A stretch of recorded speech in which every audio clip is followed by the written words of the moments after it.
क्या नाम है इसका? Wind vane. इसमें 8 दिशाएं दिखाई गई हैं। हमें वर्तमान दिशा का पता लगाना है, तो इस समय आप क्या बताएंगे कि कौन सी दिशा है? हवा किस दिशा से चल रही है? ईस्ट की चल रही है। बहुत अच्छा। इस हिस्से को ही हम मापन करते हैं कभी भी। इस हिस्से को ही हम देखते हैं कि ये जहाँ होता है वही उस हवा की दिशा होती है। ठीक है। इसमें जो है 8 दिशाएं बनी हुई हैं, नॉर्थ, ईस्ट, साउथ और वेस्ट। ये 4 प्रमुख दिशाएं हो गई। उसके बाद हम विशेष करके इसमें एक चीज़ देखते हैं कि नॉर्थ और साउथ को ही इंडिकेट करते हुए लिखते हैं। तो जैसे नॉर्थ ईस्ट, ये मिडिल में जो है नॉर्थ और ईस्ट हुआ, ऐसे ही ठीक साउथ और ईस्ट हो। ठीक, यानी शुरुआत हम करेंगे साउथ से या नॉर्थ से। ऐसे ही SW, इस दिशा का नाम हुआ SW, और इस दिशा की मिडिल का जो दिशा है इसको हम कहेंगे NW। शाबाश, पता है, एनीमोमीटर। इसके द्वारा हम जो है हवा की गति का मापन करते हैं। हवा की गति का मापन करते हैं। तो आप बताइए सबसे पहले रीडिंग कितनी चली है?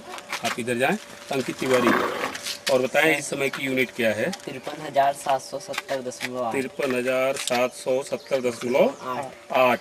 ये इतना मीटर तौर पर हवा चल रही होती है। तो हम कैसे आकलन करते हैं?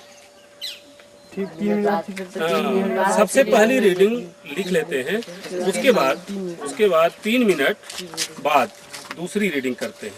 जैसे 53,770.8 170.9 होता तो क्या होता? 0.1 का अंतर हम पाते।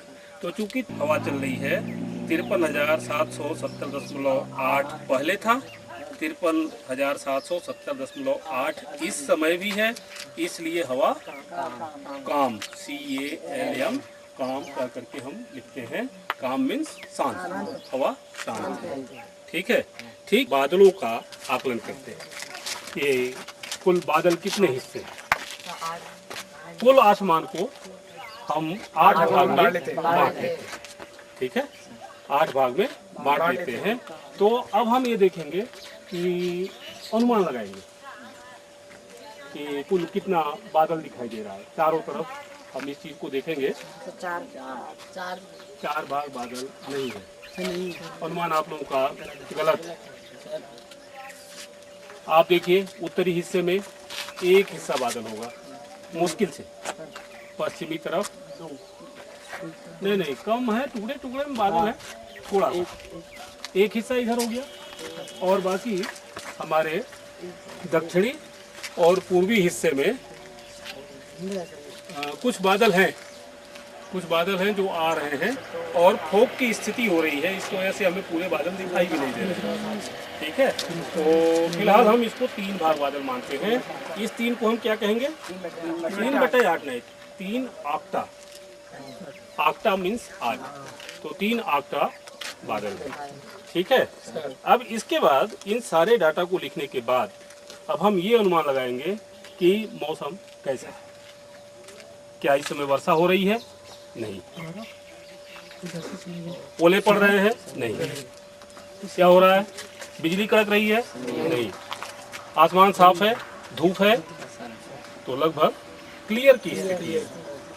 3 भाग से अधिक 4-5 भाग बादल होते तो हम इसको कहते हैं क्लाउडी। ठीक है। लेकिन ऐसी स्थिति नहीं है। संभावना है कि मौसम साफ रहेगा। तो हम फेनामिना में या मौसम में लिखेंगे क्लियर। ठीक। सर जी, एक बात ये होती है कि जाड़ में टेलीफोन के तार हो जाते हैं, आगे इसका कारण क्या है? कि टेलीफोन के तार की जो है ठंडियों में जो है हमेशा जो है ढीला रखना चाहिए, क्योंकि उसमें सिकुड़न होती है। और रेल की पटरियों में जो है गर्मियों में थोड़ा सा गैपिंग रखी जाती है। उनको ऑलरेडी जो है इसका सबसे बड़ा रीज़न क्या है कि कोई भी धातु होती है, कंडक्टर जो है टेम्परेचर को जो है टेम्परेचर के साथ उसका रेजिस्टेंस हमेशा चेंज होता रहता है। अगर टेम्परेचर कम हो रहा है तो उसका रेजिस्टेंस भी कम होता है। अगर रेजिस्टेंस कम हो रहा है, इसका सबसे मेन रीज़न जो है इलेक्ट्रॉन बैलेंस का है, जैसा कि आप लोग शायद लोगों ने पढ़ा भी होगा। अगर रेजिस्टेंस कम हो रहा है तो क्या होगा? टेम्परेचर कम हुआ तो रेजिस्टेंस कम हुआ, रेजिस्टेंस कम हुआ तो उसकी आप लोगों ने फिजिक्स में फार्मूला पढ़ा होगा, R = ρ/L/A। R कम हो रहा है तो उसका जो है L भी कम होगा, लेंथ कम होगा। इसका मतलब कि सिकुड़न हो रही है उस धातु में जो है। तो जब भी अगर आर बढ़ रहा है, मतलब टेम्परेचर बढ़ रहा है, तो उसका रेजिस्टेंस भी बढ़ रहा है, तो वो फैलेगा। इसीलिए जो है गर्मियों में क्या है कि रेल की पटरियों के बीच में थोड़ा सा गैपिंग रखी जाती है, क्योंकि उसकी जो है टेम्परेचर बढ़ने की वजह से रेजिस्टेंस बढ़ गया, जिसकी वजह से उसकी लेंथ भी बढ़ जाती है। जलागम और वेधशाला में क्या संबंध है? जलागम का अर्थ ही जल धन आगमन, ठीक है, जल का आगमन, यानी जल का आगमन, उस क्षेत्र में पड़ने वाले जल का आगमन, उसको ही जलागम कहते हैं। ये तो बहुत बड़ा एक विषय है, चर्चा है, इतनी गहराई से आपको अभी नहीं बता सकता नहीं। तो मैं आपको एक चीज़ और बताऊँ कि जो हमारी जो वेधशाला है, ये वेधशाला ही जलागम से रिलेटेड चलती है, ठीक है, एक दूसरे का आपसी संबंध है। बिना वेधशाला के, बिना हम वर्षा मापी के अपने जल क्षेत्र में काम नहीं कर सकते हैं।